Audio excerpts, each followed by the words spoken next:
Vanuseklass on erinev, väljaõppe on erinev, et selleks me proovingi ühtlustada oma tegevväelaste väljaõpet, et kõik toimitaksid samamoodi. Esmaabi peab ju oskama igaüks osutama.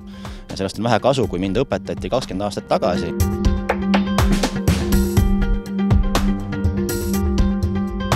Me mängime tavalised jaopatrullid, nii et jagu on patrullis ja satub varitsusse. Ja neil tekivad kannatanud ja nad peavad siis võimalusel kannatanu võimalikult palju abistama, aga samas ka ise ellu jääma.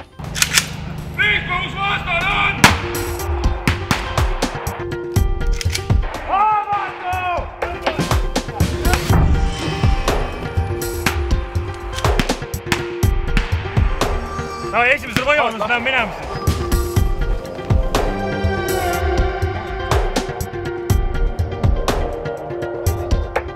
Mida rohkem me koos tööd teeme, seda parem üksus me oleme. Selle käigus siis saavad nad harjutada lihtsamaid vigu, parandada, kuidas viga välja näeb, vahetavad erinevaid juppe ja teeb neil tulevikus elu lihtsamaks, saavad rohkem iseseisvaks.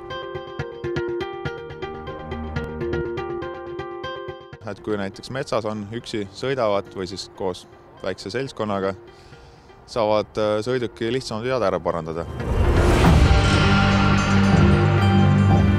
Tase on päris hea.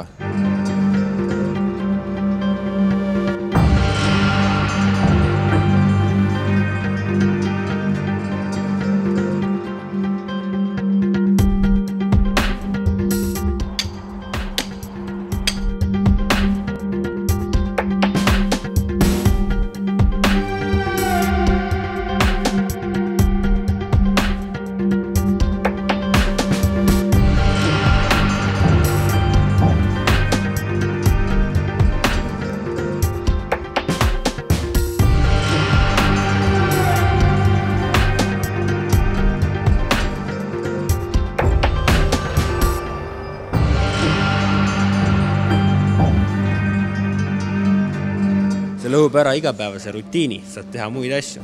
Teiseks on see, et me peame oskama kasutada neid relvi, mis on meie struktuuris ette nähtud. Ja selle mõttes relva laskmine on üks meie põhioskusi, mis on põnev ka, suured rauad, suured paugud. See on huvitav, sellepärast peabki. Täna lasime Karl Gustavit. Eile lasime MG-d, Browningut ja siis igasugust imitatsioonivahendeid.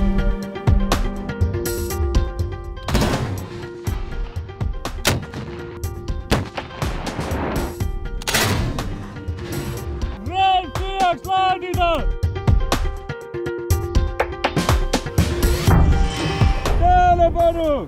Puhas! Loosin!